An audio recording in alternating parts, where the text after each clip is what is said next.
பேசும் தலைமை நிகழ்ச்சிக்கு உங்கள் அனைவரையும் அன்போடு வரவேற்கின்றேன். இன்றைய பேசும் தலைமை நிகழ்ச்சியில் டிராவல் அண்ட் டூரிசம் துறைக்குள் தான் பயணிக்க இருக்கிறோம். இந்த துறைக்குள் கொடிகட்டி பறக்கிற ஒரு நிறுவனரின் அனுபவங்களை தான் நம்ம பார்க்க போகிறோம். அதற்கு முன்னால் அவரை பற்றிய ஒரு அழகான முன்னோட்டத்தோடு நம்ம பயணிக்கலாம்.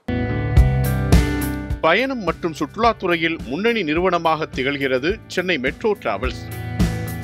வாடிக்கையாளர்களின் நம்பிக்கையை பெற்று கடந்த 35 ஆண்டுகளுக்கும் மேலாக வெற்றிகரமாக தங்களது பயணம் இருப்பதாக நெகிழ்ச்சியுடன் குறிப்பிடுகின்றார் சென்னை மெட்ரோ டிராவல்ஸின் நிறுவனர் திரு பஷீர் அகமது. நாகப்பட்டினம் மாவட்டம் ஏனங்குடி எனும் ஊரில் பிறந்த பஷீர் அகமது தற்செயலாகத்தான் டிராவல்ஸ் துறையை தேர்ந்தெடுத்ததாக குறிப்பிடுகின்றார். சென்னை மெட்ரோ டிராவல்ஸ் தொடங்கிய குறுகிய காலத்திற்குள்ளாகவே புகழ்பெற்ற சிங்கப்பூர் விமான நிறுவனத்தின் அங்கீகாரத்தையும் விருதினையும் பெற்றது எங்களது நிறுவனத்தின் வளர்ச்சியில் பெரும் பங்காற்றியது என குறிப்பிடுகின்றார் இந்த பயண உலகின் பெருமகன். பல தடைகளை தாண்டி சுற்றுலாத்துறையின் முக்கிய அமைப்பான அயாட்டா அங்கீகாரம் பெற்ற முகவராக மாறியது சென்னை மெட்ரோ டிராவல்ஸின் வெற்றி பயணத்தை அடுத்த கட்டத்திற்கு எடுத்துச் சென்றது என சொல்லும் இந்த பயண உலகின் பெருமகன் அயராத உழைப்பும் நம்பிக்கையும் நாணயமும் தனது வணிகத்தை எப்படி வெற்றிகரமாக மாற்றியது என்பது குறித்தும், இத்துறை சார்ந்த அமைப்புகளில் தான் வகித்த பொறுப்புகள் மற்றும் செயல்பாடுகள் குறித்தும், தனது வாழ்க்கை பயணத்தில் முக்கிய பங்காற்றிய அப்பா, அம்மா மற்றும் பாட்டியின் ஆலோசனைகள் பற்றியும், மனைவி, மகன்கள் மற்றும் குடும்பத்தினரின் மகத்தான ஒத்துழைப்பு குறித்தும் மனம் திறந்து பேசுகின்றார் இன்றைய பேசும் தலைமையில். என்ன நேயர்களே, முன்னோட்டத்திலே நீங்க பார்த்திருக்கலாம், பயண உலகின் பெருமகன் சென்னை மெட்ரோ டிராவல்ஸோட எம்டி பஷீர் அகமது அவர்களை தான் இன்றைய பேசும் தலைமை நிகழ்ச்சியில் நம்ம சந்திக்க இருக்கிறோம். பாருங்கள் நேயர்களே. வணக்கம் சார். வணக்கம். எல்லா புகழும் இறைவனுக்கு. நிறைய விஷயங்கள் சுற்றுலாத்துறை சார்ந்து, டிராவல்ஸ் துறை சார்ந்து நம்ம பேசணும் சார். அதற்கு முன்பாக இந்த கொரோனா காலகட்டம் அப்படின்றதுல பெரிய பாதிப்புக்குள்ளான துறை அப்படின்னா டிராவல்ஸ் தான். அந்த காலகட்டம் எப்படி இருந்ததுங்க? உண்மையாகவே சொல்ல வேண்டியது. ஏன்னா கொரோனா காலத்தில் தான் முக்கியமாக இந்த பர்டிகுலராக எங்கள் டூரிசம் முதலிலேயே பாதிக்கப்பட்டது. ஏன்னா அவங்களுடைய பயணம் இதெல்லாம் முதல்ல ஸ்டாப் ஆகிடுச்சு. அப்படி ஒவ்வொரு ஏர்லைன் நாடும் வந்து அந்த டூரிசம் அதை கட் பண்ணிடுச்சு. அப்புறம் முக்கிய தொடர்புகளையும் கொஞ்சம் கொஞ்சமாக ஒவ்வொரு நாடும் கட் பண்ண பிற்பாடு ஏர்லைனும் அதனுடைய விமான போக்குவரத்தை துண்டிச்சிச்சு. நாங்கள் வந்து அவதிக்குள்ளானது இந்த ட்ராவல் இண்டஸ்ட்ரி தான் ஃபஸ்ட்டு. அதே மாதிரி இந்த இண்டஸ்ட்ரியை வந்து மறுபடியும் புத்துயிர் பெற்றிருப்பது ஃபுல் 100% ரெக்கவரி ஆகுனதும் நாங்கள் தான் கடைசியாக ரெக்கவரி. அதாவது பாதிக்கப்பட்டது ஃபர்ஸ்ட், ரெக்கவர் ஆனது கடைசி. நாங்கள் கடைசி ஆகிடும். அதில் பாதிப்பு வந்து எங்கள் இண்டஸ்ட்ரியில் பர்டிகுலராக எங்களுக்கு வந்து ரொம்ப பாதிப்பு. இந்த இண்டஸ்ட்ரி நம்பி இருந்த பல ஆயிரக்கணக்கான குடும்பங்களும் அவங்க பாதிப்புக்குள்ளானாங்க. அதில் சார், இப்போது நிறைய ஏற்ற இறக்கங்கள் எல்லாம் சந்தித்து தான் ஒரு முக்கியமான இடம், ஒரு 35 வருஷம் ட்ராவல் இந்த துறையில் இருக்குது. திடீர்னு கொரோனா அப்படின்னு உலகமே முடங்கும்னு யாருமே எதிர்பார்க்கல. அந்த காலகட்டம்லாம் உங்களோட யோசனைலாம் என்னவா இருந்தது? அப்போ உண்மையிலே எங்கள் அசோசியேஷனில் நானும் ஒரு இதில் இருந்த தலைவராக இருந்ததுனால இந்த இண்டஸ்ட்ரி எப்படி போகும் அப்படிங்கிறத ஒரு கவலைக்குள்ளாக தான் இருந்துச்சு. அதை நம்பி இருக்கிற எங்கள்கிட்ட இருக்கிற வேலையை செஞ்சிட்டு இருக்கிற அந்த ஊழியர்களுடைய நிலையை பார்த்து நாங்கள் எல்லாருமே வருத்தப்பட்டோம். அவங்கள குடும்பங்களுக்கு, ஏன்னா ஒவ்வொருத்தரும் எங்கள் ஸ்டாஃப் இருந்தான்னு வச்சுக்கோங்க, அவங்க வீட்டில் ஒரு கல்யாணம் இருக்கும், இதை நம்பி தான் அவங்க இருந்திருப்பாங்க. ஸோ எல்லாம் ஸ்தம்பிச்சு போயிடுச்சு. ஸோ இந்த நேரத்தில் தான் நாங்கள் எப்படி இந்த இண்டஸ்ட்ரிக்கு அப்பப்போ வர்றத எங்களுடைய முகவர் எல்லாருக்கும் நாங்கள் தெரிவித்தோம். என்ன தெரிவித்தோம்னா, இந்த நாட்டில் என்ன கண்டிஷன் இருக்குது, இந்த நாட்டில் என்ன பண்ணிருக்காங்கன்னு அப்டேட் பண்ண ஆரம்பித்தோம். ஸோ எந்த போர்ட்டல் கம்பெனியும் ஏர்லைன்ஸுக்கு பல நாட்டு, இப்போ எமிரேட்ஸ்னால் அவங்க துபாயோட இது மட்டும் தான் தெரியும். கரெக்ட். சிங்கப்பூர்னா சிங்கப்பூர். ஸோ மற்ற நாட்டுக்கு எப்படி போகலாம் அது எங்களுக்கு தெரியாது சார், நீங்கள் அங்கே தான் கேட்கணும். ஸோ நாங்கள் எல்லாத்தையுமே பாடம் படிச்சுக்கிட்ட மாதிரி, உதாரணத்துக்கு இப்போ சிங்கப்பூரில் போய் தங்கினவங்க எல்லாம் அந்த ஃப்ளைட்டுக்கு இதில்லாததுனால அங்கே மாட்டிக்கிட்டாங்க. வெளிநாட்டு இவங்கெல்லாம் இங்கே இந்தியாவுக்கு வந்தவங்க தன்னுடைய நாட்டுக்கு போக முடியாமல் இங்கே மாட்டிக்கிட்டாங்க. அப்போ அந்த நாடு என்ன சொல்லிச்சுன்னா, அந்த விசாவை எளிமையாக நீடித்து தந்துச்சு. அது ஒன்று தான் அவங்க செஞ்சாங்க. ஸோ இது வந்து உண்மையிலேயே இந்த காலகட்டம் நாங்கள் ரொம்ப அவதிப்பட்ட காலகட்டம். அந்த நேரத்தில் மக்களுக்கு, அந்த பர்டிகுலராக பேசஞ்சருக்கு எந்த வகையில் நாங்கள் உதவி செய்ய முடியுமோ அவைகள் அனைத்தையும் நாங்கள் செஞ்சோம். அதில் குறிப்பாக ஒரு ஒரு 35 வருஷம் ட்ராவல்னா அந்த ஒரு பாரம்பரிய ஒரு நம்பிக்கையை பெற்றதுனால இந்த கொரோனா காலகட்டத்திலும் நிறைய மக்கள் உங்களை தான் கனெக்ட் பண்ணாங்களாமே, நிறைய உதவிகள் கேட்டிருப்பாங்க. அந்த டைம்ல எல்லாம் எப்படி அந்த அனுபவம் எப்படி இருந்தது? அதாவது என்னுடைய இதில் ஒரு உதாரணத்துக்கு ஒரு ஹாங்காங்லேருந்து ஒரு அவருடைய மகளுக்கு கல்யாணம் பண்ணிட்டாங்க. இங்கே தஞ்சாவூர் மாவட்டத்தில் ஒரு இது. அவங்க ஃபேமிலி எல்லாம் இங்கே வரணும். எப்படி வர்றதுன்னு தெரியல, ரொம்ப ரெஸ்ட்ரிக்ஷன் இங்கே இதில். ஸோ அவங்களுக்கு டிக்கெட் எடுத்து அவங்களுக்கு என்னென்ன ஃபார்மாலிட்டிஸ் இருக்குது, இங்கே இந்தியாவில் வந்தால் என்ன ஃபார்மாலிட்டிஸு எல்லாத்தையும் நாங்கள் செஞ்சு கொடுத்தோம். அதே மாதிரி ஒரு ஃபேமிலியை நாங்கள் அமெரிக்காவுக்கு அவங்க போகிறதுக்கு உதவி செஞ்சோம். அது மூலம் எங்களுக்கு ஆச்சரியமாக இருந்துச்சு. நான் உண்மையிலே சொல்ல உங்களுக்கு, கொரோனா டயத்தில் தான் எங்களுக்கு அதிகமான பிஸ்னஸ் எங்கள் கிளைண்ட்டை இல்லாதவங்க கூட கேட்க ஆரம்பித்தாங்க. ஏன்னா நாங்கள் ஒரு கட்டத்தில் என்ன சொன்னோம், துபாயில் அவங்களுக்கு தங்க வச்சு அங்கேருந்து பயணம், அது மாதிரி கத்தாரில், அது மாதிரி சில ஆட்கள் மெக்சிகோவில் ஒரு ஃபேமிலி தங்க வச்சேன். அவங்க என்ன பாராட்டினாங்கன்னா, என்ன மெக்சிகோவில் வந்து இவ்வளோ நாள் வந்து 2 வருஷம் அடைஞ்சிட்டோம், இவங்க எல்லாம் வந்து ஒரு ஃபேமிலி டூர் மாதிரி எங்களை ஆக்கிட்டீங்க மெக்சிகோ. அவங்களுக்கு ரொம்ப சந்தோஷமாயிடுச்சு. அங்கேருந்து எனக்கு தேங்க்ஸ் சொல்லிக்கிட்டே தான் இருக்காங்க. நீங்கள் சொன்னதில்ல சார், கொரோனா காலகட்டம் ஒவ்வொரு நாடும் ஒவ்வொரு விதமான கட்டுப்பாடுகள். இப்போ இந்தியாவிலேயே ஸ்டேட் டு ஸ்டேட்டு மாறின காலகட்டம்லாம் இருந்தப்போ நீங்கள் ஒவ்வொரு நாட்டிலையும் ஒரு எக்ஸ்ட்ரா கேர், ஏதோ டிக்கெட் புக் பண்ணாங்க கொடுத்தோன்னு இல்லாமல் அவங்க பாதுகாப்பை உறுதிப்படுத்துறது, அவங்களை எப்படியாவது கரை சேர்க்கணுன்ற ஒரு பொறுப்பு எடுத்தீங்கல்ல. பெரிய நெட்வொர்க் இருந்தால் தானே சார் இதை சாத்தியப்படுத்த முடியும். அதாவது இன்டர்நேஷ்னலில் மட்டும் இல்லை, டொமஸ்டிக்லேயே நாங்கள் வந்து டெல்லியில் உள்ள ரூல்ஸு இங்கே இருக்காது, பெங்களூர்லேருந்து இங்கே வந்து இறக்கிடுவோம் நாங்கள். ஸோ இப்படியெல்லாம் ஒரு காலகட்டத்தில் நாங்கள் ரொம்ப சிரமப்பட்டு எங்களுடைய நெட்வொர்க் இருக்கும், அந்த அசோசியேஷன். அதே மாதிரி அந்த நாட்டுடைய இப்போ சிங்கப்பூருடைய ட்ராவல் இதே மாதிரி நாட்டாஸ்ன்னு இருக்கும், ஒரு துருக்கியில் இருக்கும், லண்டனில் இருக்கும், அமெரிக்காவில். இவங்க அப்பப்போ உள்ள அப்டேட்ஸ் எங்களுக்கு வந்து கொண்டே இருக்கும். ஸோ சில ஏர்லைன் கூட செய்ய முடியாததை நாங்கள் செஞ்சோம் அந்த நேரத்தில்.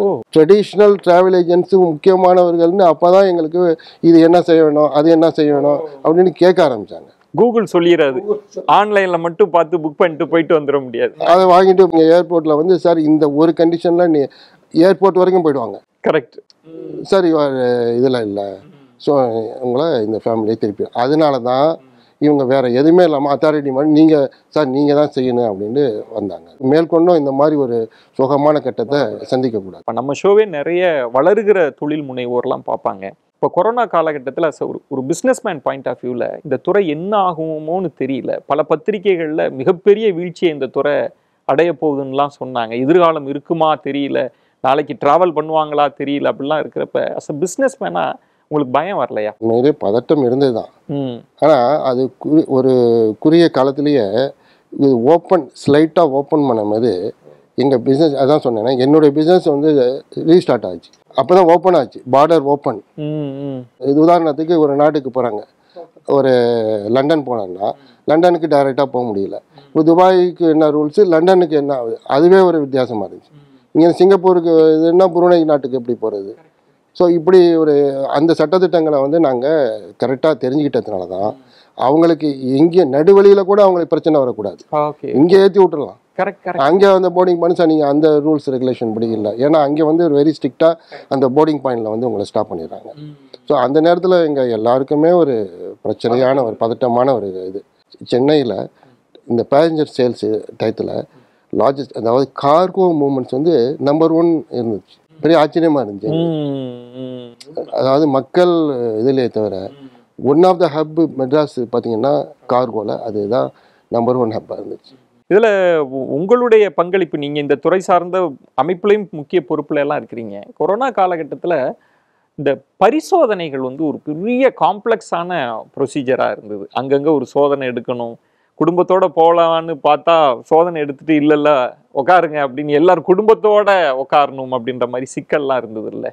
அதெல்லாம் எப்படி ஹேண்டில் பண்ணீங்க? வாடிக்கையாளர்கள் என்ன சொன்னாங்க? ஒரு டிக்கெட் எடுக்கிறதுக்கு முதல்லையே நம்ம என்ன இந்த நாட்டுடைய சட்டத்திட்டம் என்னங்கிறத தெரிஞ்சுக்கிட்டு தான் நாங்கள் அனுப்புகிறோம். இப்போ உதாரணத்துக்கு பக்கத்தில் உள்ள சிங்கப்பூர்னு வச்சுக்கோங்க.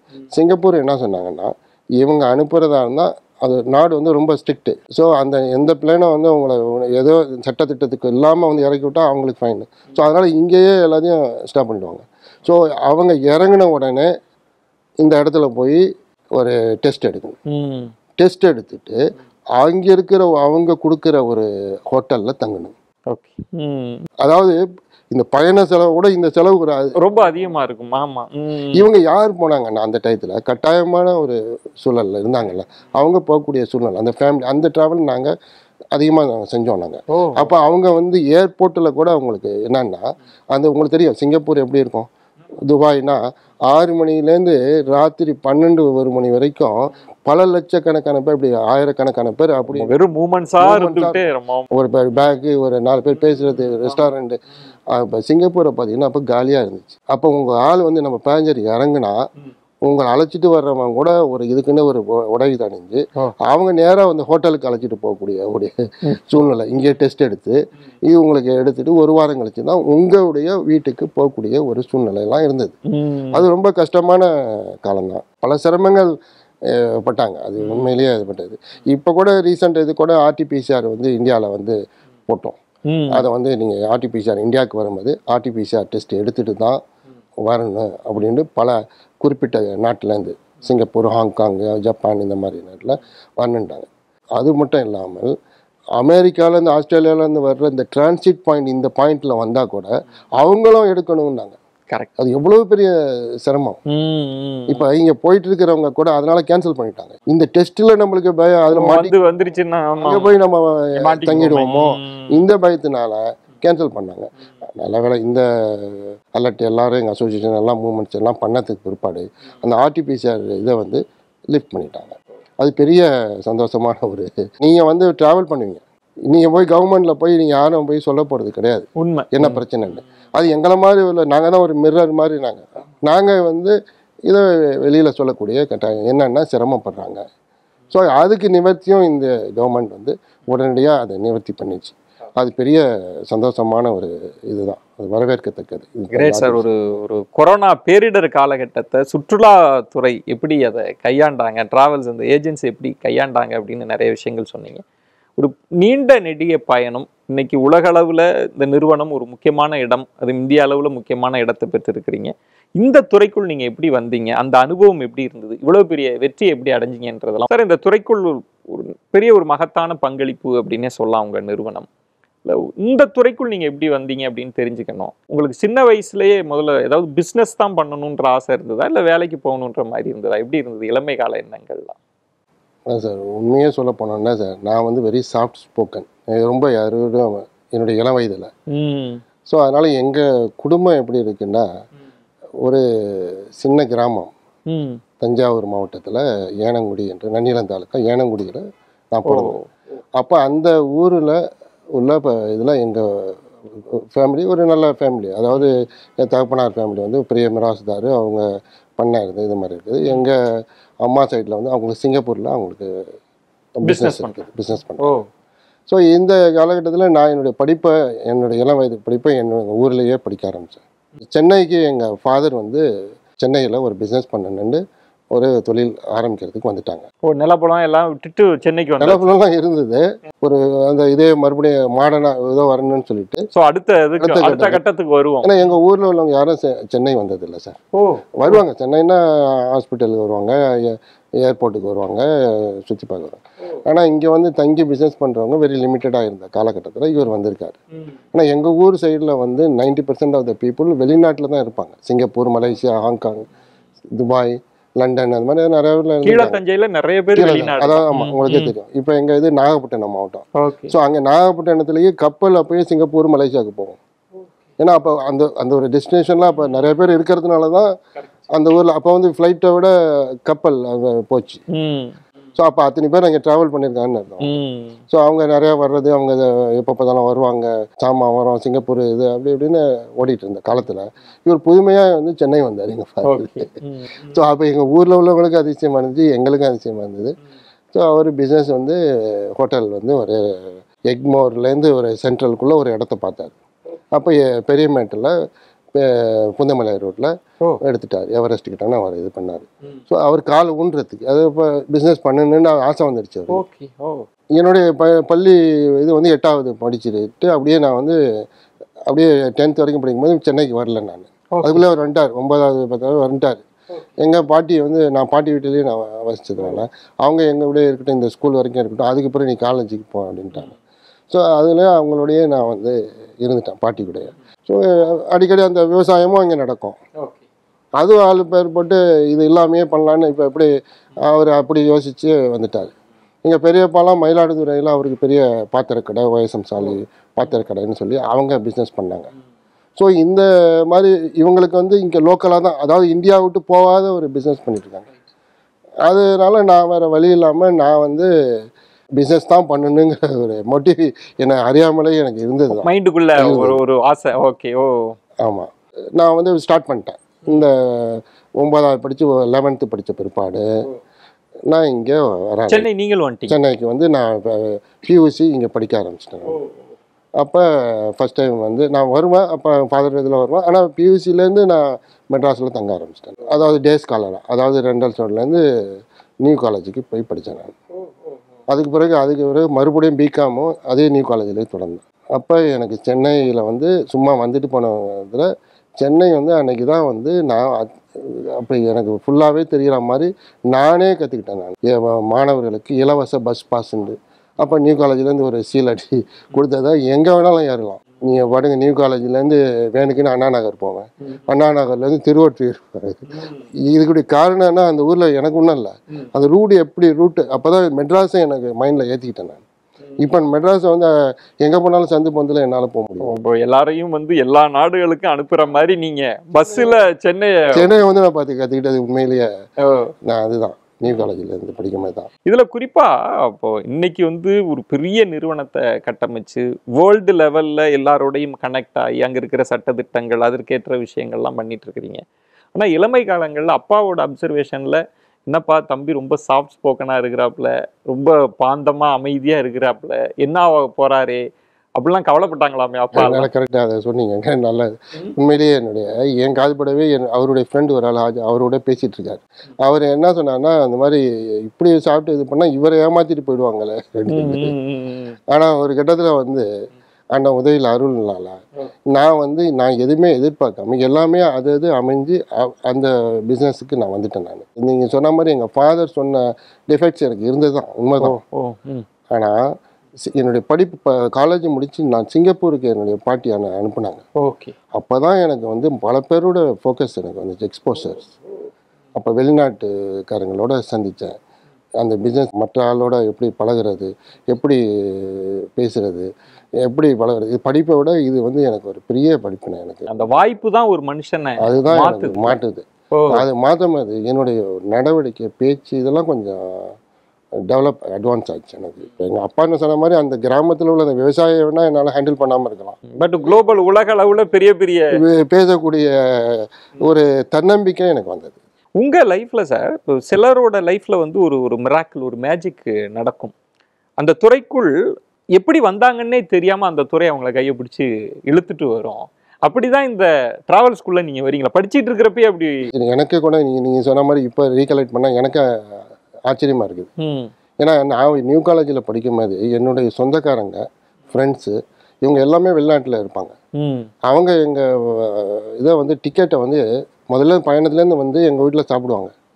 நேராக என்கிட்ட டிக்கெட்டையும் பாஸ்போர்ட்டையும் எங்கள் கையில் கொடுத்துட்டு போயிடுவாங்க, ஊருக்கு போயிடுவாங்க. அப்போ எப்படின்னா ஏன்னா அவங்க ஒரு எடுத்து இந்த டிக்கெட் கன்ஃபார்ம் பண்ணணும்னு வந்தோம்னா அதுக்கு ஒரு 500 ரூபா செலவாகும். அப்போ நான் வந்து எங்கள் ஃபாதர் கொடுத்துருப்பாரு பாக்கெட் மணி. அந்த வழியில் நான் போய் ஒவ்வொரு சிங்கப்பூர் ஏர்லைன்ஸில் டோக்கன் வாங்கிட்டு, மலேசியன் ஏர்லைன்ஸ் இதெல்லாம் வந்து நானே வந்து அது வந்து ஒரு ஹாபி மாதிரி செய்ய ஆரம்பிச்சேன். உங்கள் சொந்த காசை போட்டு இவங்களுக்கு எங்கள் அப்பாவே சொன்னார், என்னப்பா அது உனக்கு இது வந்து இது போய் அலைஞ்சிட்டு இருக்க நீங்கள். அந்த இது வந்து எனக்கு வந்து முதல்ல தெரியல, நான் வந்து விளாட்டாக செஞ்சேன். ஆனால் அதுதான் என்னுடைய தொழிலாகும்னு சொல்லி எனக்கு தெரியல. அது ஒரு காலத்தில் வந்து அது ப்ளஸ்ஸாக போச்சு. யாரெல்லாம் கொடுத்தாங்கன்னா அவங்களாம் என்னுடைய வாடிக்கையாளர் ஆகிட்டாங்க, ஒரு கிளைண்டாக மாறுறேன். நல்ல விஷயம் விதைக்கிறப்ப அது நல்லாவா தான் முளைக்கும். ஆமாம், கரெக்டாக சொன்னீங்க. அதாவது முதல்ல வந்து தென்னை மரத்தை இது பண்ணால் அதை பற்றி கவலைப்பட வேண்டியது. அது எப்படியும் தேங்காய் வந்து இன்னொரு ஆளுக்காவது பயன்படும், இல்லை நம்ம இருக்கிற காலத்தில் கூட பயன்பட்டாலும் அது சந்தோஷம் தான். இதில் சார் உங்களுடைய ஜேர்னியில் படிச்சுட்டு இருக்கிறப்பயே பல பேருக்கு டிக்கெட் கன்ஃபார்ம் பண்ணி கொடுக்குறீங்க. அதில் ஒரு சின்ன எக்ஸ்போஷர் கிடைக்குது. ஒரு சிங்கப்பூருக்கு போகிறீங்க, பாட்டி சொன்னாங்கன்னு சிங்கப்பூர் போய் அது ஒரு பெரிய அளவில் உங்களை குரூம் பண்ணி பெரிய ஆளாக்கி நீங்கள் சிங்கப்பூர்லேருந்து இந்தியா வரீங்க. அங்கே உங்கள் லைஃப்லேயே ஒரு பெரிய இக்கட்டான காலகட்டம்னா அப்பா தவறுற ஒரு காலகட்டம் இல்லை, அந்த காலகட்டம் எப்படி இது பண்ணி? அது என்னென்ன சார், அது ஆக்சுவலி எங்கள் அப்பா வந்து அவருடைய குறைஞ்ச வயசு, அதாவது 47 வயசுக்குள்ளே அவர் திடீர்னு இங்கேருந்து வந்து ஊருக்கு வரும்போது ஹார்ட் அட்டாக், சடன் மேஜர் இது மாதிரி சடன் ஹார்ட் அட்டாக்ல அவங்க காலமாயிடுறாங்க. அப்போ எங்கள் குடும்பத்துக்கு மட்டும் இல்லை, எங்கள் ஊருக்குள்ள உள்ளவங்களுக்கே அதிர்ச்சியாக இருக்கு, ஷாக் ஆகிடுச்சு. ஏன்னா அவர் யங்ஸ்டரு, ஒரு நல்லா வளர்ந்துக்கிட்டு இருக்கிறாரு, இது பண்ணாரு, திடீர்னு காலமானது எல்லாருக்கும் ஒரு அதிர்ச்சி. அப்போ எனக்கு வந்து எங்கள் பாட்டி கனவு, என் கனவு எல்லாமே ஸ்டாப் ஆகிடுச்சு. என்ன ஆயிடுச்சுன்னா, நான் வந்து இந்த பொறுப்பெல்லாம் என் தலையில் விழுந்து, இந்த 24 வயசில் இவ்வளவு பிரச்சனை இருக்குன்னு எதிர்பார்க்கல. நான் ஏதோ சிங்கப்பூர்னா ஒரு அழகாக சந்தித்தோம், இது பண்ணோம், என் லைஃபே ஒரு வேறு ஸ்டைலாக போகும்னு நினச்சேன். இங்கே வந்து இந்த பொறுப்புக்கு வேறு எஸ்கேப் பண்ண முடியாது. ஏன்னா எங்கள் தாத்தா அவரால் வர முடியாது, எங்கள் மாமாவால் வர முடியல, எங்கள் தம்பி அவர் சின்ன வயசு அவர். ஸோ இந்த பொறுப்பை எடுத்து செய்யக்கூடிய இதுக்கு தலைப்பட்டுட்டோம். ஸோ அப்போ எங்கள் ஃபாதர் காலமானதும் எங்கள் அண்ணா நகரில் இப்போ நாங்கள் குடியிருந்தோம், கே பிளாக்ல, வீடை ஷிஃப்ட் பண்ணிட்டு அவங்க ஊருக்கே வந்துட்டாங்க. ஓகே. ஓ ஓ அப்போ தான் என்னோட இது வந்து புதுசாக ஸ்டார்ட் பண்ண மாதிரி ஆச்சு. திரும்ப ஜீரோலேருந்து நம்ம முதல் புள்ளி வச்சு ஸ்டார்ட் பண்ணோம். அப்பா என்ன செஞ்சாருங்கிறது எனக்கு நல்லாவே தெரியல, நான் தான் அதை ஸ்டார்ட் பண்ணேன். அப்போ என்னுடைய மேனேஜர் ஒரு ஆள் இருந்தார், அவர் வந்து எங்கள் அப்பா காலத்துலேருந்தே இருக்கிறாரு, அவரையே என்னுடைய எல்லா பிஸ்னஸுக்கும் கடைசி வரைக்கும் பிஸ்னஸ் என்னுடைய மேனேஜராக வச்சுக்கிட்டாரு. இதில் சார் நீங்கள் இன்னைக்கு ஒரு பெரிய நிறுவனம் வளர்ந்துருக்கிறீங்க, இன்னைக்கு உலக அளவில் கவனிக்கப்படுற நிறுவனமாக ட்ராவல்ஸில் கொண்டு வந்திருக்கிறீங்க. அது தொடங்கப்பட்ட காலத்தை யோசிச்சு இப்போ திரும்பி பார்த்தா அப்பா தவறிட்டாங்க, அப்பாவோட பிஸ்னஸ் அந்த விஷயங்கள் எல்லாமே பெரிய சுமையாக இருக்குது, என்ன செய்கிறதுன்னெலாம் தெரியல. இப்போ புதுசாக ஒரு பிஸ்னஸ் தொடங்கணும்னா இதுக்குள்ளேயும் உங்களுக்கு பெரிய அனுபவம் இருக்க வாய்ப்பு இல்லை. எப்படி இந்த துறைக்குள்ளே இதை தொடங்கணும்னு எப்படி என்ன வந்துச்சு? அப்போது என்னுடைய 21 வயசில் எங்கள் அப்பா தவறிட்டாங்க. ஸோ எங்கள் தம்பிக்கு வந்து அப்போ 2-3 வயசு, அவருக்கு 19 வயசு. ஸோ நாங்கள் என்ன செஞ்சோன்னா, அப்போ இந்த மெட்ராஸுக்கு வந்துட்டோம், வேறு வழி இல்லை, நான் மெட்ராஸில் தான் இருக்கணும். அப்போ எங்கள் பாட்டி எழுதுனாங்கல்ல, அவங்க அவருடைய தம்பி சிங்கப்பூரில் இவருக்கு உதவி செய்யணும்னு சொல்லி ஒரு லெட்ரு போட்டாங்க. அவர் என்ன செஞ்சார், அவருடைய மகன் அவங்க எங்கள் கசின் பிரதர் இருந்தார், அவரும் படிச்சுட்டு அவங்க ஊரில் வந்து பிஸ்னஸ் பண்ணாங்க. நீ அவரோட இருந்து நீ உதவியாக இருந்து நீங்கள் ஒரு பிஸ்னஸை ஸ்டார்ட் பண்ணுங்க அப்படின்னு சொன்னார். இவங்களுக்கு தான் இடம் இருக்குது, நீ ஒரு வீட்டில் வந்து ஒரு இதை போட்டுக்க, ஒரு வீடு பிடிங்க, ஒரு நம்ம ஊரில் ஒரு இவங்க இருக்காங்க, ஒரு உதவி செய்கிறதுக்கு, சாப்பாடு சமைச்சு கொடுக்கறதுக்கு. அப்போ நான் பேச்சுலர், அவரும் பேச்சுலர், நாங்கள் 2 பேரும் இது பண்ணிவிட்டு உட்காந்து ஒரு வீடை பிடிச்சிட்டோம். பிடிச்சி எங்கள் இதுலேயே பிஸ்னஸில் எங்கள் இடத்துலையே பிஸ்னஸை வச்சுட்டோம். இப்போ பிஸ்னஸ்னால் எங்கே போகிறதுன்னு பார்த்தா, என்னுடைய கிளைண்ட் யார் என்ற இந்த கொடுத்தாங்க பாருங்க, அந்த சிங்கப்பூர் ஹாபியாக செஞ்சோம் பாருங்க, அவங்க எங்கள் அப்பா ஹோட்டல் இதில் இருக்கிறவங்க, அவங்க ரெகுலராக சிங்கப்பூர், மலேசியா, இது மாதிரி துபாய் போயிட்டுருக்காங்க. அவங்க எங்கள்கிட்ட கிளைண்ட் ஆனாங்க. இன்னும் எங்களுக்கு தெரிஞ்சவர், எங்கள் கசின் தெரிஞ்ச, எங்கள் இவங்க தெரிஞ்ச, அப்படின்னு ஒரு 100 பேர். ஸோ விரல் விட்டு என்ன ஒரு 200 பேர் தான் இருப்பாங்க. ஸோ 200 கிளைண்ட் இருக்காங்க, இவங்களை வச்சுட்டு நம்ம அந்த பிஸ்னஸ் 200 வச்சுட்டு எப்படி ஓட்டுறதுன்னு முதல்ல. அப்போ எல்லாம் உங்களோட டிக்கெட்டு நீங்கள் நினைக்கிற மாதிரி இப்போ உள்ள மாதிரி இல்லை. ஓகே. பம்பாய்க்கு போகிறதுக்கு ரிட்டர்ன் டிக்கெட்டு 700 ரூபா, சிங்கப்பூருக்கு ரிட்டர்ன் டிக்கெட்டு 3900 ரூபா, கமிஷன் வச்சா ஒரு 100 ரூபா, 200 ரூபா, 500 ரூபா இந்த மாதிரி தான் வைக்க முடியும். இதில் வந்து பிஸ்னஸை ரன் பண்ணுறதுன்னு பண்ணும்போது ஒன்றும் பெரிய அளவில் பண்ணணும், இல்லைன்னா சின்ன அளவில் பண்ணுனா யாரும் உங்களை இந்த உலகம் நோட்டீஸ் பண்ணாது. அவங்க எங்களுடைய வேறு இருந்தால் சிங்கப்பூரில் அவர் ஒரு கிளப், அவர் வந்து கிரிக்கெட் கிளப்பில் சிங்கப்பூர் ஏர்லைன்ஸுடைய வைஸ் பிரசிடெண்ட் வந்து ஒருத்தர், அவரோட ஒரு ஃப்ரெண்டு, அவருடைய பாஸ், அவருடைய கீழே உள்ளவர் எங்கள் இந்த சிங்கப்பூர் நிறுவனத்துடைய சவுத் இந்தியா ரீஜனல் ஹெட் அவர் ஆகிட்டார். அப்போ இவரை போய் பாருன்னு சொல்கிறாரு. இவர் சிங்கப்பூர்லேருந்து அவர் ஃபோன் அடிக்கிறாரு, எங்கள் தாத்தா பண்ணுறாரு. இவர் நான் சொன்னேன், சிங்கப்பூர்லேருந்து எனக்கு நல்லாவே தெரியும், இவங்க மேனேஜர் சதர்ன் இந்தியா அப்படின்னா பெரிய எம்எஸ்ஐனா அவர் பெரிய அந்த சிங்கப்பூர் தூதுவருக்கு ஈக்குவலாக பேசுவாங்க. அவர் கார் வர்றப்போ ஓல்வா, பென்ஸ் இந்த மாதிரி தான் வருவாங்க. ஸோ இவங்க கீழே உள்ளவங்கள்ட்ட தான் அயட்டா ஏஜென்ட்டே இப்போ மீட் பண்ணணும். கரெக்ட். சேல்ஸ் மேனேஜர் இருப்பாங்க, சேல்ஸ் இருப்பாங்க, ரிசர்வேஷன், அவங்கள தான் மீட் பண்ணணும். அவர் சீனில் போய் நீங்கள் பார்க்க முடியாது. உடனே நான் சொன்னேன், இதெல்லாம் நடக்கிறதா, நம்மள்ட்ட என்ன பிஸ்னஸ் இருக்குது அவரை போய் பார்த்தீங்கன்னா, நம்ம ஏதோ சின்ன அளவில் பண்ணிக்கிட்டு இருக்கிறோம். இல்லை நீ போய் பாருங்க அப்படின்னு சொன்னார். நான் இதை இக்னோர் பண்ணிட்டேன். ஏன்னா இக்னோர் பண்ணிட்டேன்னா எனக்கு எல்லாரும் சிங்கப்பூர் தெரியும், எனக்கு இவரை தெரியாது. தெரியாமன்னா இருந்தா போய் பார்க்க, தெரிஞ்ச பிறகு எப்படி போய் பாக்குறது? தெரியாம போய் நீங்க சொன்ன மாதிரி ஒரு பண்ணலாம், தெரியாம நம்ம ஒண்ணுமே தெரியாம போடலாம். எனக்கு எல்லாமே தெரியும். அப்ப ஒரு கேட்ட ஃபோன் வருது எங்க ஆஃபீஸுக்கு from Singapore airlines. So MSI வந்து உங்களை வந்து மீட் பண்ணுங்கிறாரு, 12 o'clock அப்பாயின்மெண்ட். என்னடா அதுன்னு சரி நானும் எங்கள் கசினும் போயிட்டோம். முன்னாடி அவர் கார்டியெல்லாம் அவர் டீ கொடுத்து இது பண்ணி பேசிட்டு நம்ம எங்கள் பாஸ் சொன்னார், இது பண்ணார், நீங்கள் உங்கள் பிஸ்னஸ் வந்து நீங்கள் இதை ஒரு அப்ளிகேஷன் இருக்குது, பேசஞ்சர் சேல்ஸ் ஏஜெண்ட். ஸோ நீங்கள் அந்த அப்ளிகேஷன் கொடுத்துட்டு நான் இவருடைய அக்கௌண்ட்ஸ் மேனேஜர்கிட்ட சொல்லியிருக்கேன், நீங்கள் அந்த ப்ரொசீஜர் என்ன ஃபாலோ பண்ணணுமோ அதை ஃபாலோ பண்ணி நீங்கள் கோ ஹெட் வித்து தூக்கி வாரி போட்டுச்சு. அவரும் வந்து என் அஃபீஷியல் லெட்டர் அடிச்சிட்டார், MSI you are appointed as our Singapore airlines sales ஏஜென்ட்னு. அது வந்து பெரிய மேட்ரு, அது பெரிய ரெகக்னிஷன்ல சார். அதாவது அந்த எக்ஸ்க்ளூசிவாக சிங்கப்பூர் ஏர்லைன்ஸுடைய டிக்கெட்டை ஆத்தரைஸ் ஏஜென்ட்னு பேர் அது. ஸோ அது வந்து நாங்கள் அப்போ வந்து இந்த 200 கிளைண்ட் எப்படா பண்ணுறதுன்னு சொல்ல போய் பார்த்தா அது நாங்கள் உட்காந்து பார்க்குறோம். எங்களுக்கு சிங்கப்பூர் ஏர்லைன்ஸ் ஏஜென்ட் அப்பாயின்ட் பண்ணின பிற்பாடு எங்களுக்கு இத்தனை சீட்டு கன்ஃபார்ம் பண்ணுறதுக்கு ரைட் ராயலாக என்கிட்ட பேச முடிஞ்சிச்சு சிங்கப்பூர் ஏர்லைன்ஸில். முதல்ல போய் நம்ம கெஞ்சி கூத்தாடுனோம். So your authorised agent, your eligible for 50 ticket உங்களுக்கு கன்ஃபார்ம் பண்ணி தருவாங்கிறாங்க. நீங்கள் இந்த பிஸ்னஸ் பண்ணுங்கள், இந்த மாதிரி பிஸ்னஸ் பண்ணி வாரத்துக்கு மாதத்துக்கு 100 டிக்கெட் பண்ணிங்கன்னா உங்களுக்கு 110 டிக்கெட்டு நாங்கள் இது பண்ணுறோம். இப்படி ஒவ்வொரு ஸ்கீமை அனௌன்ஸ் பண்ணாங்க. அப்போ எங்களுக்கு தெரியல, இப்போ எங்கள் கிளைண்ட் இல்லாமல் வேறு மாவட்டத்தில் உள்ளவங்க வேறு சப் ஏஜென்ட்ஸு அவங்க எங்களை அணுகுனாங்க. அதுக்கு பிறகு என்ன ஆயிடுச்சுன்னா காலங்காலம் போக போக வேறு நாட்டிலேருந்து எங்களுக்கு ஃபோன் வந்துச்சு. ஸோ அவங்களுக்கு வந்து நாங்கள் டிக்கெட்டை கன்ஃபார்ம் பண்ணோம். யார் வேறு நாட்டு சிங்கப்பூர்லேருந்து பேசுவாங்க.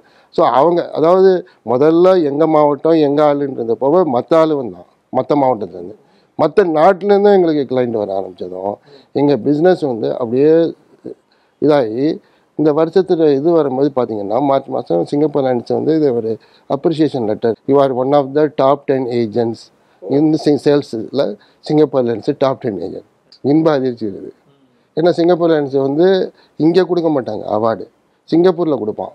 ஆல் இண்டியாவில் எல்லா ஏஜெண்ட்டு பிலிப்பைன்ஸ்லேருந்து மலேசியாவிலேருந்து அவன் பெரியவன்லாம் வந்து அதில் எனக்கு அவார்டு கொடுத்தாங்க. நிச்சயமா சார், அந்த விருது வழங்கும் தருணத்தை ஒரு பிரேக் எடுத்துட்டு பேசலாம் அப்படின்னு நினைக்கிறேன். லைஃப்ல திரும்பி திடீர்னு யோசிச்சு பார்த்தா சில மேஜிக், சில மிராக்கிள் நடந்திருக்கும். ஒரு சின்ன அளவில் ஆரம்பிச்சிருப்போம், ஆனால் பெரிய அளவில் ஒரு விருது வாங்குற தருணமாக அது வளருது. அதற்கு அந்த மேஜிக் எப்படி நடந்ததுன்னே யோசிச்சு பார்த்தா கண்டுபிடிக்க முடியாது. பயணம் மற்றும் சுற்றுலாத்துறையில் முன்னணி நிறுவனமாக திகழ்கிறது சென்னை மெட்ரோ டிராவல்ஸ். வாடிக்கையாளர்களின் நம்பிக்கையை பெற்று கடந்த 35 ஆண்டுகளுக்கும் மேலாக வெற்றிகரமாக தங்களது பயணம் இருப்பதாக நெகிழ்ச்சியுடன் குறிப்பிடுகின்றார் சென்னை மெட்ரோ டிராவல்ஸின் நிறுவனர் திரு பஷீர் அகமது. நாகப்பட்டினம் மாவட்டம் ஏனங்குடி எனும் ஊரில் பிறந்த பஷீர் அகமது தற்செயலாகத்தான் டிராவல்ஸ் துறையை தேர்ந்தெடுத்ததாக குறிப்பிடுகின்றார்.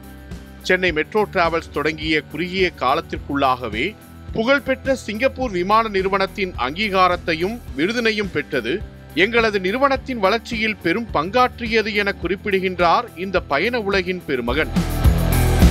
பல தடைகளை தாண்டி சுற்றுலாத்துறையின் முக்கிய அமைப்பான அயாட்டா அங்கீகாரம் பெற்ற முகவராக மாறியது சென்னை மெட்ரோ டிராவல்ஸின் வெற்றி பயணத்தை அடுத்த கட்டத்திற்கு எடுத்துச் சென்றது என சொல்லும் இந்த பயண உலகின் பெருமகன் அயராத உழைப்பும் நம்பிக்கையும் நாணயமும் தனது வணிகத்தை எப்படி வெற்றிகரமாக மாற்றியது என்பது குறித்தும், இத்துறை சார்ந்த அமைப்புகளில் தான் வகித்த பொறுப்புகள் மற்றும் செயல்பாடுகள் குறித்தும், தனது வாழ்க்கை பயணத்தில் முக்கிய பங்காற்றிய அப்பா, அம்மா மற்றும் பாட்டியின் ஆலோசனைகள் பற்றியும், மனைவி, மகன்கள் மற்றும் குடும்பத்தினரின் மகத்தான ஒத்துழைப்பு குறித்தும் மனம் திறந்து பேசுகின்றார் இன்றைய பேசும் தலைமையில். பேசும் தலைமை நிகழ்ச்சிக்கு உங்களை மீண்டும் வரவேற்கின்றேன். பயண உலகின் பெருமகன் சென்னை மெட்ரோ டிராவல்ஸோட எம்டி அவர்களோடு தான் நம்ம பேசிட்டு இருக்கோம். நம்ம தொடர்ந்து பயணிக்கலாம். சார், இப்போது நீங்கள் இப்போ திரும்பி பார்க்குறப்ப ஒரு சின்ன அளவில் ஒரு ரூமில் தொடங்கப்பட்ட ஒரு நிறுவனம் வந்து திடீர்னு ஒரு பெரிய அளவில் ஒரு ஏர்லைன்ஸ் வந்து உங்களுக்கு ரெகக்னேஷன் கொடுக்கறது, ஆத்தரைசேஷன் தரது அப்படின்றதெல்லாம் ஒரு பெரிய மிராக்கல் மாதிரி இருக்குது. நீங்கள் என்னைக்காவது யோசிச்சு பார்த்துருக்கீங்களா இப்படி ஒரு அதிசயம் எப்படி நடந்ததுன்னு? சார், உண்மையிலே நான் நினைக்கல. ஏன்னா என்னுடைய இதை நீங்கள் சொன்ன மாதிரி என்னுடைய எல்லாம் சிங்கப்பூர் மலேசியா ஏதோ ஒரு பிஸ்னஸ் அங்கே பண்ணணுங்கிற இதில் இருக்கும்போது இந்த இதை நான் நினைக்கவே இல்லை. இந்த மாதிரி பிஸ்னஸ் ஃப்ளாரிஸ் ஆகும்னு எனக்கு தெரியல. பட் ஆனால் ஒரு அதிசயம் நடந்துச்சு. சிங்கப்பூர் ஏர்லைன்ஸு எனக்கு அந்த ஆத்தரைஸ் லெட்டர் கொடுத்த பிற்பாடு அவங்களோட காம்படிட்டர்ஸ்ன்னு இருந்தாங்க. Malaysian airlines, Sri Lankan airways, Cathay Pacific, Thai airways, என்ன இவங்கெல்லாம் எனக்கு வந்து வாலண்டியராக வந்து your appointed as a travel ஏஜென்ட்னு அவங்க அப்பாயின்மெண்ட் தேடி வந்து கொடுத்துட்டாங்க. எனக்கு ஆச்சரியமாயிடுச்சு. ஏன்னா நான் ஒரு ஃபோக்கஸ் பண்ணேன் பாருங்க, அப்போ எனக்கு ஆப்ஷன் நிறையா வந்துச்சு.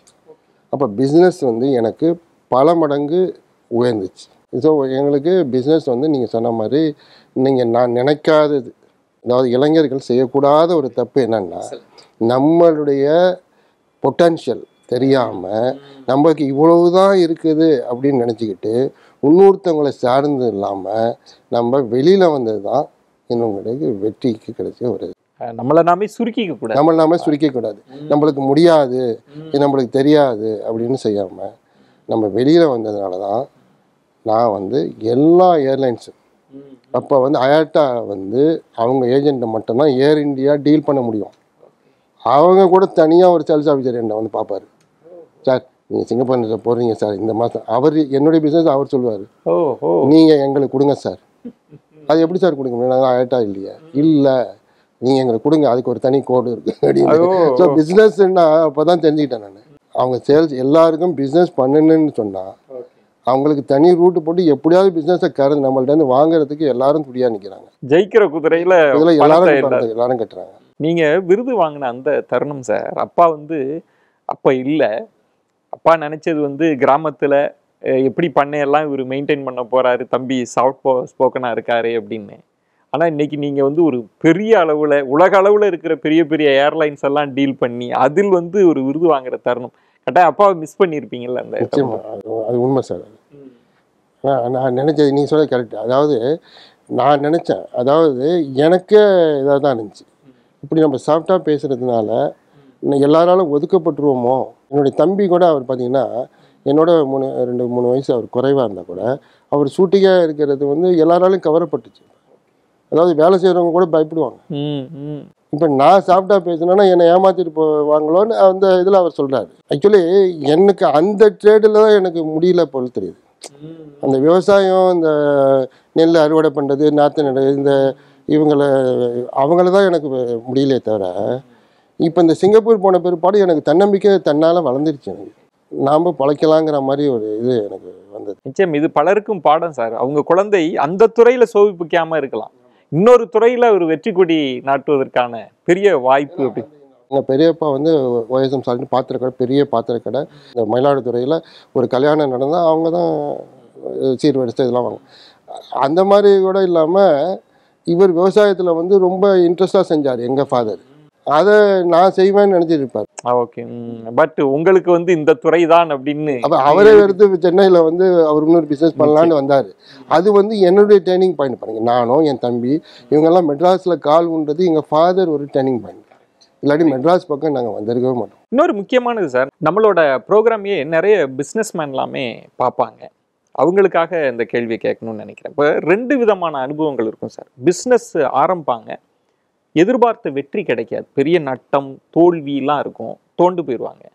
சிலருக்கு சொன்ன மாதிரி டச் வுட் பெரிய அளவில் சக்ஸஸ் ஆகிடுவாங்க, ரொம்ப குறுகிய காலத்திலேயே பெரிய சக்ஸஸ், பெரிய அளவில் டேர்ன் ஓவர்லாம் இருக்கும். இந்த 2யுமே சமாளிக்கிறது ரொம்ப கஷ்டமான காரியம். அதுக்கு ஒரு பக்குவம் இருந்தால் தான் செய்ய முடியும். நீங்கள் சின்ன வயசில் குறுகிய காலத்திலேயே பெரிய சக்ஸஸ் அடைஞ்சிங்கல்ல, அதை எப்படி ஹேண்டில் பண்ணீங்க சார்? எனக்கு கொஞ்சம் பயம்தான். ஏன்னா உங்களுக்கே தெரியும், அதை வந்து இப்போ உதாரணத்துக்கு என்னுடைய பிஸ்னஸ் நான் ஆரம்பித்து சிங்கப்பூர் ஏர்லைன்ஸில் கொடுக்கும்போது 5 லட்ச ரூபா பேங்க் கேரண்டியில் தான் ஆரம்பித்தோம். அது 50 லட்ச ரூபா பேங்க் கேரண்டி போகுது. அப்போ என்னுடைய கேபிட்டல் எவ்வளோ எங்களுக்கு இன்க்ரீஸ் ஆகிட்டு அதில் வந்து நீங்கள் சொன்ன மாதிரி ப்ளஸ்ஸாக இருக்குது, மைனஸாக இருக்குது. அதாவது பிஸ்னஸில் வந்து சக்ஸஸ்ஃபுல்லாக இருந்தால் தான் இதாக இருக்கும். பிஸ்னஸ்ங்கிறது என்ன, நான் என்னுடைய சேல்ஸ்லையோ எங்கள் மார்க்கெட்டிங் ஆள்கிட்ட சொல்லியிருக்கேன், இன்றைக்கி பிஸ்னஸ் 1 கோடி ரூபா பண்ணால் அது உங்கள் பிஸ்னஸ் கிடையாது. 30 லட்ச ரூபா தான் கலெக்ஷன் பண்ணியிருக்கீங்களா, அதுதான் பிஸ்னஸ். ஓகே, 70 லட்ச ரூபா இன்னும் வரல, அது கைக்கு வரணும், இல்லைன்னா நம்மளோட முதல் காலி ஆகும். கரெக்ட். ஸோ இதுதான் பாலிசி.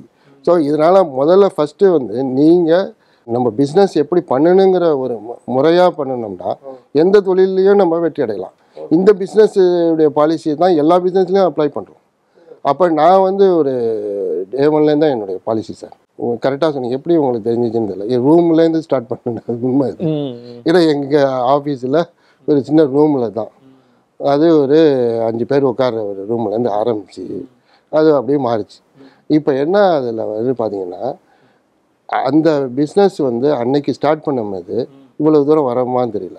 ஆனால் வந்த பிற்பாடு இது அப்படியே கொண்டுட்டு போகிறது, மெயின்டைன் பண்ணுறதுங்கிறது பெரிய சவால். ஆனால் அதுலேருந்து நான் ஒரு பாலிசி அந்த கட்டத்துலேயும் சரி இன்னைக்கு உள்ள காலகட்டத்திலையும் நான் ஒரு பாலிசி ஒரு இதை தான் நான் என்ன கொள்கை மாதிரி எடுத்துக்கிட்டேன்.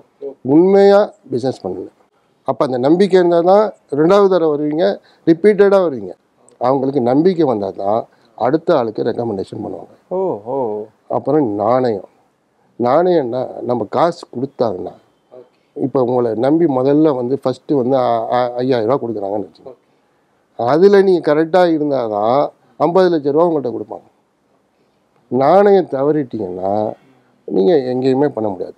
இது 3 கரெக்டாக இருந்தால் நீங்கள் போகிற டெஸ்டினேஷன் அதுவே அழைச்சிட்டு போய் ஃபஸ்ட்டு லைனில் உட்கார வச்சு உங்களுக்கு முடிசூட்டிடும். உண்மை, நாணயம், நம்பிக்கை அதுவே அழைச்சிட்டு போயிடும். உங்க இப்போ சன்னுக்கு எல்லாமே கூட அவங்க வேறு துறையா இருந்தாலும் நீங்க சொன்ன அந்த எஸ்ஓபி மாதிரி இதுதான் உண்மை, நாணயம், நம்பிக்கை. இது 3 இருந்தால் எந்த பிஸ்னஸ்லையும் நீங்கள் சக்ஸஸ் பண்ணலாம்.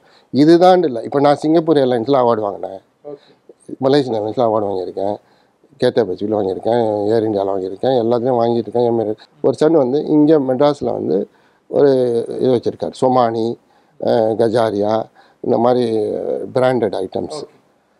அதே மாதிரி 2வது சன் வந்து புருனை நாட்டில் அவர் வந்து ஒரு இது 100 மெட்ரோ ஹோல்டிங்ஸ்னு வச்சுருக்காரு.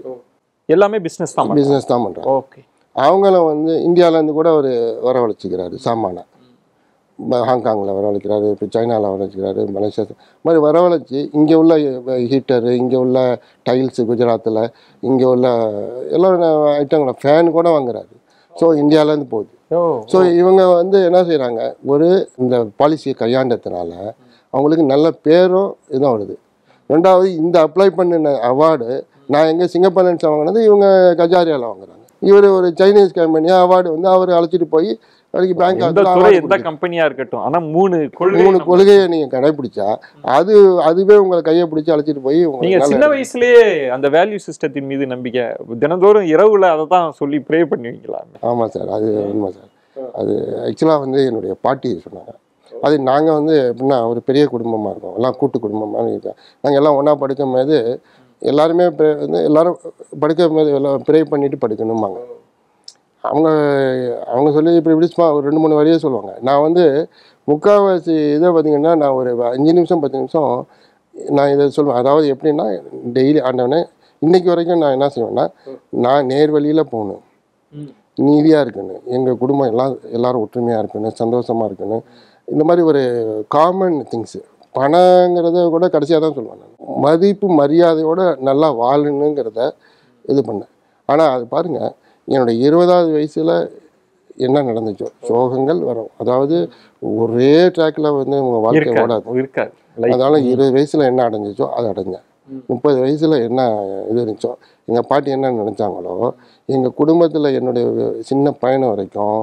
அப்போ எல்லா நாட்டுக்கும் சுற்றுலா, அதாவது ஒரு நாட்டுக்கு தான் அவங்க போகணுன்னு விரும்பினாங்க. எல்லா நாட்டுக்கும் நான் போயிருக்கேன். அப்போ அன்னைக்குள்ள என்னுடைய இதில் என்னுடைய டிக்கெட்டு, என்னோடய குடும்பத்துக்கு டிக்கெட்டு அப்போ வந்து அந்த ஏர்லைன் வந்து ஒரு சப்சிடியில் கொடுக்கும்.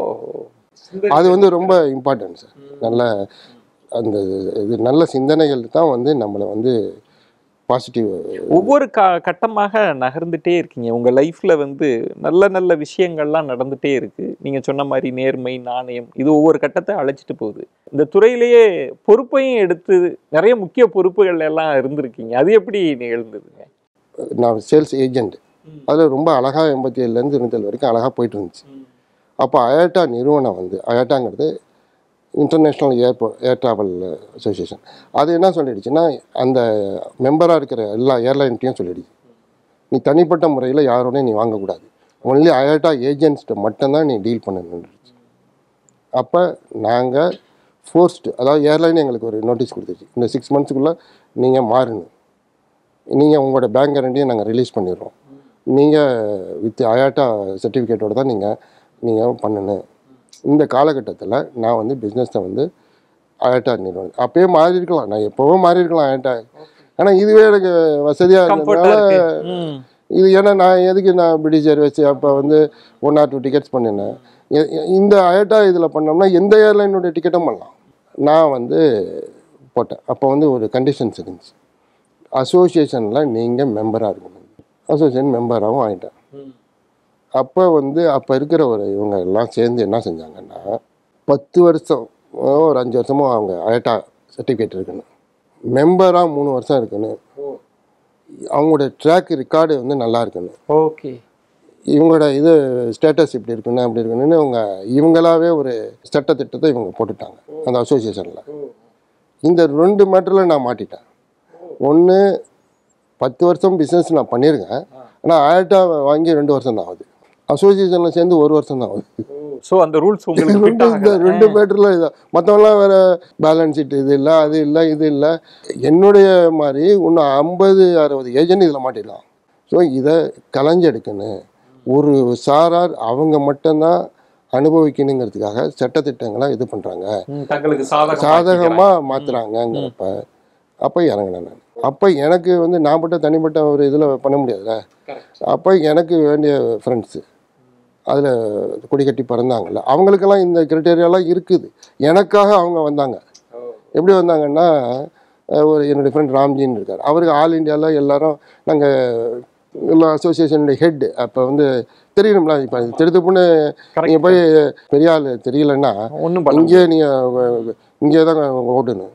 ஸோ நான் என்ன செஞ்சேன், அவங்க எல்லாம் பிடிச்சி நான் என்ன செஞ்சேன், 300 association travel agent federation of இந்தியாங்கிறதுல அவங்க இங்கே தமிழ்நாட்டில் கால் கொண்டுன்னு நிற்கிறாங்க. அது பண்ண முடியாமல் அவங்க நின்றுட்டுருக்காங்க. அந்த நேரத்தில் நாங்கள் இந்த மாதிரி பண்ணுனா நாங்கள் உங்களுக்கு 100 பேர் நாங்கள் சேர்றோன்னு சொன்னதும், நீங்கள் இந்த சாப்டரை ஓப்பன் பண்ணலான்னு சொல்லிட்டு இப்படி தான் போராட்டத்துக்கு இடையில் உள்ளார போயிருந்தோம். அது அப்போ என்ன செஞ்சிங்கன்னா, அந்த இதில் வந்துட்டோம். அப்போ இன்சூரன்ஸ் ஸ்கீம்னு ஒன்று இது பண்ணாங்க. அதாவது மற்றவங்க வந்து ஏஜென்ட்ஸ் வந்து ரொம்ப இதாக இருந்துச்சு. அதாவது இங்கே தமிழ்நாட்டில் இல்லை, நார்த் இந்தியாவில் நிறைய ஏஜென்ட் வந்து ஏமாற்றி அவங்க வந்து இது பண்ணாங்க, பவுன்ஸ் பண்ணாங்க. அப்போ வந்து இந்த கமிட்டி வந்து நாங்கள் என்ன சொன்னோம்னா, இந்த கமிட்டியில் இன்சூரன்ஸ் ஸ்கீமை வந்து சேர்த்தோம். அதாவது அவன் இதை வைக்க வேண்டியதில்லை, இன்சூரன்ஸை வந்து நம்ம பண்ணோம்னா அந்த ப்ரீமியத்தை மட்டும் கட்டினோம்னா இவ்வாறு அன்ற இதில் நீங்கள் டிக்கெட்டிங் பண்ணலாம். நான் சொன்னது 60 பேர், 50-60 பேர்னா சின்ன ஆஃபீஸ் எடுத்துக்கிட்டால் கூட அப்போல்லாம் 10 பேர் இருப்பான். 10 பேர் இல்லாமல் நீங்கள் ட்ராவல் ஏஜென்சி பண்ண முடியாது. அப்போ அவன் வந்து ஆயிரக்கணக்கான பேர் வேலை வாய்ப்பை இழக்கிறான். அப்போ நான் வந்து இதை வந்து எஸ்ஓபி நீங்கள் சொன்னீங்களா அந்த மாதிரி ஒரு துரிதமாக நடவடிக்கை எடுத்து உள்ளார போந்து அந்த அசோசியேஷனை தமிழ்நாட்டில் பெரிய பிரம்மாண்டமாக அங்கே தோற்றுவித்து இந்த 50-60 பேர் இந்த அஃபெக்ட் ஆன அந்த மெம்பர்ஸை அந்த இன்சூரன்ஸ் ஸ்கீமில் சேர்த்து, இன்னும் ஆச்சரியப்படுறது என்னென்னா, அந்த அசோசியேஷனில் ஜாம்பவானுங்கள்லாம் இருந்த அசோசியேஷனில் சிங்கப்பூர்லேருந்து இன்சூரன்ஸ் ஸ்கீமில் இன்னும் சேர்த்தேன்னு லெட்டரும் இல்லை. நாங்கள் எல்லாருக்கும் நீங்கள் சேர்ந்துட்டீங்கன்னு ஒரு சாமானியனுக்கு நாங்கள் கொடுத்தோம் லெட்ரு.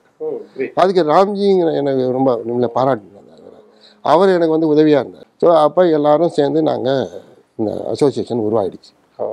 அதுக்கு பிறகு நான் வந்து சேர்மனான செக்ரட்டரி இது பண்ணி போய் ஆல் இண்டியாவுடைய பொசிஷனுக்கு நான் வந்துட்டேன். நான் ஆல் இண்டியா பொசிஷன் வரமேது இந்த இன்சூரன்ஸ் ஸ்கீமையே நாங்கள் வந்து ஜாயிண்ட் பேங்க் கேரண்டின்னு ஒன்று ஸ்கீம் ஆரம்பித்தோம். ஜாயிண்ட் பேங்க் கேரண்டின்னா என்னென்னா, ஒரு அசோசியேஷனில் நீங்கள் 2 லட்ச ரூபா உங்கள் காசை டெபாசிட் பண்ணலாம் மினிமம். என்னுடைய பிஸ்னஸுக்கு 10 லட்ச ரூபா பண்ணுறோம், 20 லட்ச ரூபா பண்ணோம்னா அதுக்கு தகுந்த பிஸ்னஸை நீங்கள் நடத்தலாம். ஆனால் அந்த அசோசியேஷன் கேரண்டி பண்ணுவோம் அவங்களுக்கு, அதுக்கு அயாட்டாக்கு. அப்போ நீங்கள் குறைஞ்ச முதலீடு இல்லை, குறைஞ்ச ரிஸ்க்கு. ஸோ இது வந்து எனக்கு வந்து நான் செஞ்ச வாழ்நாளில் செஞ்ச சாதனைன்னு தான் சொன்னேன். குடும்பம் எந்த அளவுக்கு சப்போர்ட் பண்ணுதோ அந்த அளவுக்கு தான் நம்ம வெற்றி அடைய முடியும். உங்களுடைய இந்த ஜேர்னி, இந்த வெற்றி பயணத்தில் உங்கள் ஃபேமிலியோட சப்போர்ட் எப்படி இருந்ததுன்னு நினைக்கிறீங்க? உண்மையிலே சொல்லப்போனால் என்னுடைய ஃபேமிலி இந்த ட்ராவல் ஏஜென்சிக்கு வந்தது முதல்ல வந்து வேறு பிஸ்னஸ் பண்ணுவாங்கன்னு நினச்சிருக்கலாம். எங்கள் தாயிலேருந்து எல்லோரும் பாட்டிலேருந்து நினச்சிருக்கலாம். ஆனால் இந்த பிஸ்னஸ் வந்த பிற்பாடு என்னுடைய முன்னேற்றம் வரும்போது என்னுடைய கல்யாணமும் ஆகிடுச்சு. முன்னேற்றம்னா அப்போ தான் நான் சேர்ந்து 25 வயசில் என்னுடைய கல்யாணம் ஆகிடுச்சு. அப்புறம் என்னோடய அப்புறமெல்லாம் என்னுடைய ஒரு பீக்குக்கு வந்துட்டேன். நானும் என்னுடைய கசின் பிரதர் ஒரு பைக்கில் வந்து நாங்கள் போய் சிங்கப்பூர் லன்ஸுக்கு போகிறோம். நாங்கள் என்னுடைய சொந்த வருமானத்திலேயே கார் வாங்கி ஃபேமிலி இங்கே செட்டில் பண்ணும்போது போகக்கூடிய சூழ்நிலையில் அவங்களுக்கு எல்லாருமே ஒரு சந்தோஷமாக தான் இருந்தாங்க. இந்த பிஸ்னஸ் வந்து ஒவ்வொரு வருடமும் எனக்கு முன்னேற்றமாக தான் இருந்துச்சு. ஸோ அதனால் அவங்க எல்லாரும் ஒத்துழைச்சாங்க. என் மனைவியாக இருக்கட்டும், என் பிள்ளைகள் வந்து எல்லாமே எனக்கு வந்து உறுதுணையாக இருந்தாங்க. எனக்கெல்லாம் ஒரு ஆசை சார், எனக்கு வந்து ஒரு சிஎஸ்ஆர் இது மாதிரி நான் என்னுடைய பொறுப்பில் இருந்தேன். நான் அப்போ என்னுடைய 25வது ஆண்டு கால இது வந்துச்சு, ஒரு 25th சில்வர்.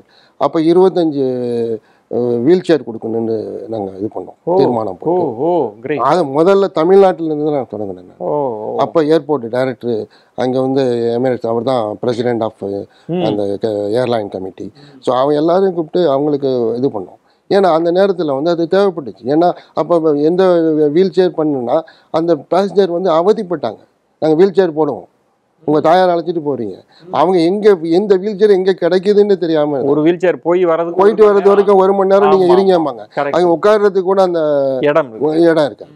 ஸோ நாங்கள் இப்போல்லாம் சொன்ன பிற்பாடு தான் அதுக்குன்னு பார்க்கிட்ட இது வந்துச்சு. இப்போ சிங்கப்பூர் போகிற நாட்டில் பார்த்தீங்கன்னா உங்களுக்கு கண்ணு மட்டும் தான் தெரிஞ்சிருக்கணும், மற்றெல்லாம் சைன் போர்டை வச்சுக்கிட்டே நீங்கள் இப்படி போயிட்டே இருக்கலாம், உங்களுக்கு தான் தெரியும். இப்போ வந்து ஆன்லைன் பிஸ்னஸ்ஸு, ஏர்லைனே வந்து ஒரு வெப்சைட்டை வச்சுட்டு நாங்கள் என்ன இதுக்கு கொடுக்குறோமோ அதே ரேட்டுக்கு கொடுக்குறோம். உண்மை. ஸோ இப்படியெல்லாம் போராட்டத்துக்கு இடையில் எங்கள் குடும்பமே எனக்கு இது நான் ட்ரெடிஷ்னலாக இதை செய்யணும்னு ஆசைப்பட்டு இதை கண்டினியூவாக செஞ்சுக்கிட்டே இருக்கிறேன். இது வந்து இந்தியாவில் வந்து நிறைய என்ன மாதிரி ட்ரெடிஷ்னல் பிஸ்னஸ்மேன் இன்னும் பண்ணிக்கிட்டே இருக்காங்க.